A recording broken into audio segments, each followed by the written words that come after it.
Welcome to the Friends with Money podcast, brought to you by Money Magazine, creating financial freedom for Australians since 1999.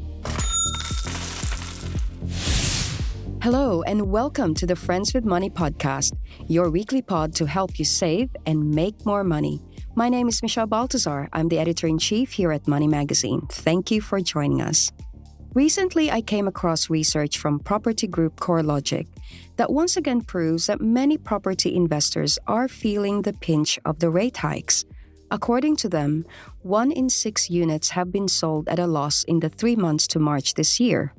Forced sales were higher early this year compared to the same time last year. So it got me thinking. We often talk about making money from property, but very rarely do we talk about what happens when you lose money from an investment. So to help us talk about that and share his recommendations about how to bounce back from an investment loss or any financial setbacks is Troy Theobald, financial advisor from RFS Advice. Troy, thank you for joining us. Thank you for the opportunity. So let's go straight into it. When there is an investment loss, or when you talk to a client about potentially kind of selling at a loss, what happens? Yeah, you've got to help them get to that position of acceptance of the position. And I think that's the hardest scenario. I think of a great example, just, the last few days, we had a client of ours who was a retiree. They've helped one of their kids get into the property market. Now we've fast forward to this point, we're having this exact conversation around, is it time to accept they're going to have to sell at a loss because we could have bigger long-term issues coming?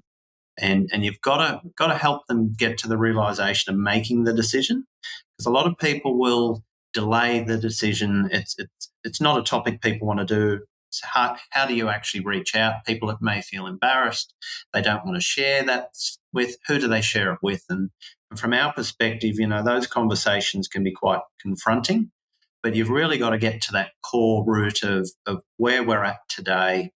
What are we really dealing with from an income perspective, from a cash flow perspective, and what are our realistic options? And sale might be one. Some people might be able to get through, but you've got to cut through unfortunately, these tough times, just thinking it'll be okay.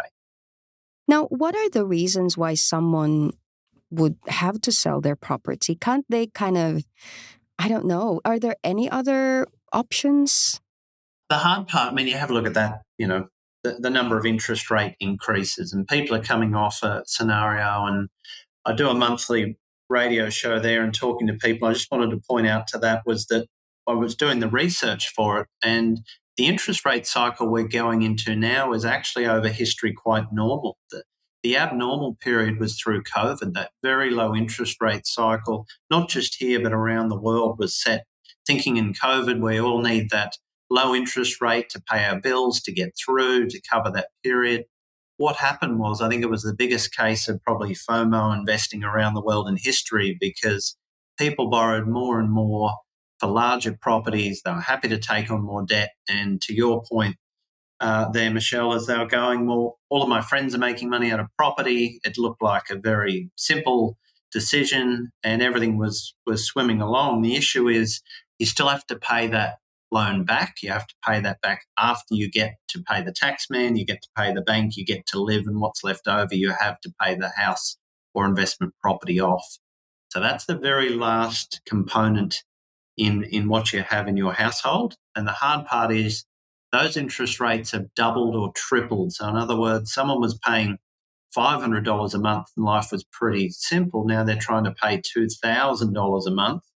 And if you had have said to them at the time, they simply probably wouldn't have done it. So correct. It's how you frame it, I suppose. Was it a bad decision, or was it market conditions went against you? Yes. Because the property could still be a good property. It's not necessarily a bad property or a bad scenario. It all comes down to that cash flow, unfortunately. Cash flow is the key to your house being able to afford it and get through the cycles. And cash flow tends to be the reason why property goes up, and cash flow was strong because people could borrow more, banks were happy to lend. Now cash flow has decreased because banks don't want to lend. The cost has gone up. Your cash flow has decreased. Generally, that causes property to come down, but there's not a lot of headlines out there warning people of those. Exactly. Now, I need to preface my next question with the fact that this is not personal advice. Different people, different circumstances. But can you walk me through what happens to, say, a client of yours who's decided to, say, sell a property at a loss today? What would be the 12-month timetable to kind of bounce back from that? Yeah, ultimately from us, it's capturing where are we today? What is the cash flow position?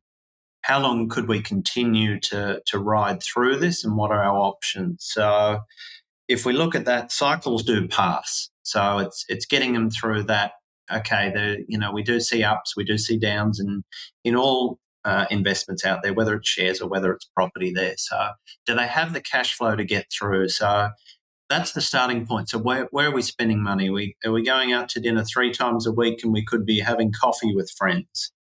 We also don't want to socially isolate people. So we're very clear of the solution isn't by just sit at home and do nothing. You're going to not have that social interaction. That's not a great outcome for anyone, and COVID certainly taught us that. So, but there's methods of reducing that spend from a dinner that could be $200 to catching up with friends for a coffee and a walk, which could be $20. Correct. Now people go, that doesn't add up, but you do that 2 or 3 times a week in some cases, and that could be all that's needed. And you know what? We just need to adjust lifestyle to get through. Other people could have, we will see a slowdown. We could actually see unemployment increase, like people actually not getting the hours they were from work in certain areas. Now that we haven't seen a lot of that come through yet, but that certainly is a bit of fear out in the community in different sectors as well. I mean, people in property in particular, some of the building areas have seen slowdowns. So depending where people even work, could have different outcomes as well. Once we identify the cash flow, we know, can we ride this out, or do we have a bigger problem that we actually need to look at, in which case, it may be that hard decision of selling at a loss for a greater gain down the track, meaning that if we sell now, if we're able to absorb that loss, if we do have other properties or other scenarios, and then aim when the next cycle comes around to actually benefit in the future. Now, I don't know if this sounds like an obvious statement, but over let's say, a 20-year course of saving and investing, do you find that you need to tell your clients at some point 1 or 2 of your investments would be at a loss? Or do they have Absolutely. an expectation that every investment is going to make money over the long term? And they have that expectation. So those two are absolutely correct. That their expectation is that you will win on every deal, every time with every investment. It's simply not the case. And life just does not work that way. Look, and some people have that approach and it can work, but it can also undo a lot of opportunities. Now, we might have someone with a property in an area that's been okay, and it might even be at a loss, and they hold on to that for a long period, but that's at the detriment of them potentially buying a property in a better area that has got better growth potential, and that leads to not as good an outcome as we might have had. And there might be someone earning a unit, and then I probably rank them a townhouse and then a house, because land tends to go up more than a unit, which tends to go up more than than a townhouse than a unit. So sometimes the property that did well for them, it might be capped as to its upside as well. So even a good investment might have a time frame. How do you work with your clients around investing after you've already made a loss?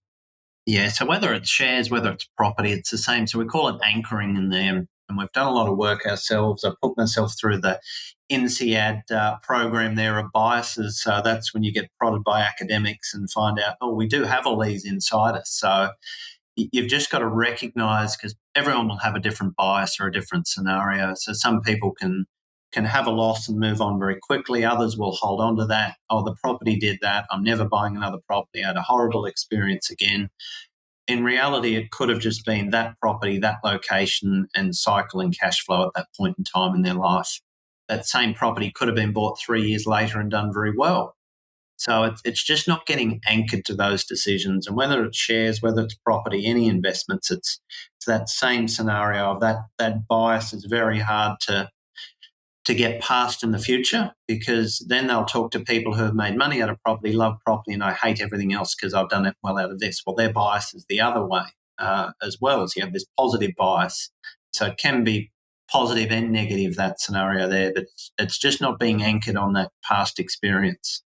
But you do know that it's very hard to think about that when you're in the thick of selling the property and you're staring at a loss, and just the fact that you've kind of made the wrong decision. I know that you said earlier that it's the market, but you can't help but feel like I should have known 2 years ago that this would happen.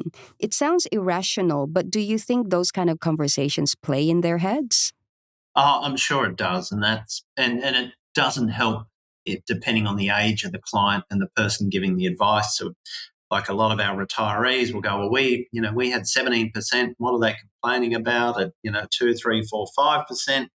And as I point out to them, yeah, but you borrowed $100,000 back then, or $200,000. That same house, someone's borrowing $1 million. So the only bit that factors in is how much of their household expenditures coming out. Can they afford it? But B, they've also got to pay it back at some point. And that's the painful part of, and it's very difficult, because if someone walks in the door today, got a young professional couple, they're saving well, they're trying to get ahead. You look at how much rent's going out the door, they're trying to save for a deposit, and you just look at the quantum of the amount they need to borrow to get into, which is not going to be a super flash home to kick things off. Mm-hmm. It's tough, extremely tough. All right. So you've said earlier, control your cash flow is number one. Number two, cycles pass. So this too shall pass, although you're telling our listeners that it makes sense to plan for a slowdown. So before we end this episode, can you give us one final tip? And I know that in one of your radio shows, you said that most people hate budgeting. Tell us about that. They hate it with a passion. We don't use the word budget in the room with people, because nobody wants a budget. They don't want someone to look at the $5 or $10 they're spending or on this or the other.